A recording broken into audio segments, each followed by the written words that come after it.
বান্দরবানে রাঙ্গুয়াই জাতের আম সংগ্রহে ব্যস্ত সময় পার করছেন চাষিরা। পাহাড়ের প্রতিটি আম বাগানে থোকায় থোকায় ঝুলছে কাঁচা পাকা আম। কম আঁশযুক্ত আর খেতে সুস্বাদু হওয়ায় এই আমের চাহিদা দেশ জুড়ে।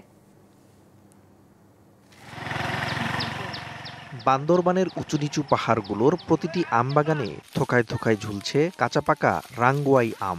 আম সংগ্রহে ব্যস্ত সময় কাটাচ্ছেন চাষিরা।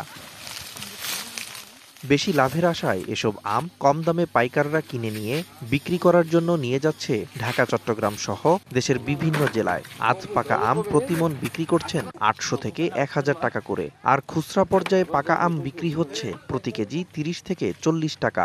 এই রাঙ্গুয়াইয়ের আমের চাহিদাটা অনেক বেশি, আমাদের বাজারে গিয়ে বিক্রি করতে হয় না। জুন মাস আর জুলাই মাসে আমগুলো আমরা ছিঁড়ি।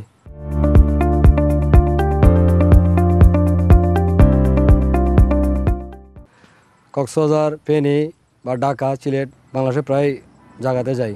বাজারের চাহিদা মোটামুটি অনেক ভালো। অন্যান্য বছর চেয়ে এবছর আরো বেশি চাহিদা বেশি। প্রতি মনে 1000-1200 টাকা দিয়ে বিক্রি করা হয়। এবছর আমের ফলন ভালো ও দাম বেশি হওয়ায় আম চাষে আগ্রহী হচ্ছেন চাষিরা। গত বছরের তুলনায় এবছরে আমের উৎপাদন বৃদ্ধি পেয়েছে এবং এবছরে আমের দাম বেশি হয়। কৃষকরা আম চাষাবাদে উৎসাহিত হচ্ছে। কৃষি বিভাগ জানিয়েছে 2023-24 অর্থ বছরে 1239 হেক্টর জমিতে 1,12,285 হেক্টর আম উৎপাদন হয়েছে। TVC news desk.